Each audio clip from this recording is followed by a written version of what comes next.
તો આજે છે મારા વિધિબેનનો બર્થડે અને મારા વિધિબેન હવે ઉઠ્યો છે, થોડી તબિયત નરમ છે એટલે તાવ ને એવું આવ્યું છે ને એટલે વિધિ હેપી બર્થડે.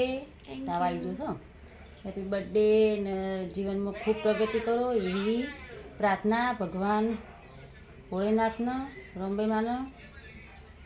તાવ આવે છે ગોળી આલું ઊભી થઈ જાય, દવા લેવાની છે અને આજ તો પાર્ટી આલવાની, જમવા જવાનું હોટલમાં. હા, હોટલમાં જમવા જવાની છે એટલે ઉઠી જાય હતા. કાબેરી તો બિલકુલ ખાતી નહીં, કોઈ દોણો ખાલી સેવો સિવાય ખાતી નહીં. સેવ નાખી પતી જઈ ને અને કબૂતર દોણા ખાઈ. હું હવે ઘઉં આ બાજુ નાખું ને એટલે ખાહે જોજો. હવે તે ઉઠો હટો.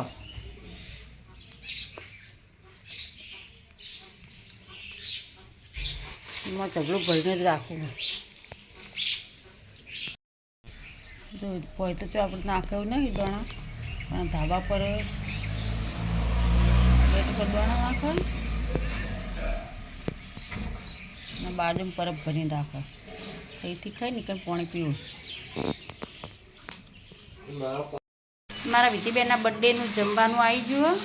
વિધિબેન તરફથી પાર્ટી છે એટલે તું લાવી તારા માટે.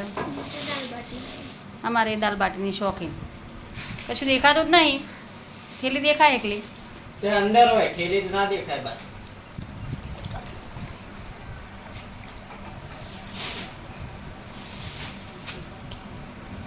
તારા દાલ બાટી લાવી મારે દેતી ખાલી લઈ. તારે ખાવી તું ખા. કાઢો હાડો કાઢો.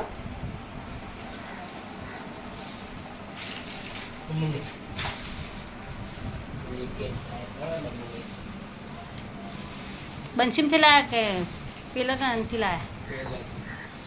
તે પદમના ચોકડીથી છે મીતીથી લાયા તે.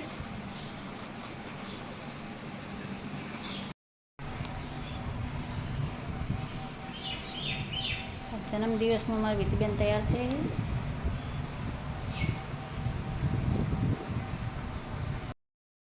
વાગવામાં વાગ્યા હાથ ને જુઓ અંધારું અંધારું વગરમાં લાઈટો જતી રહી છે.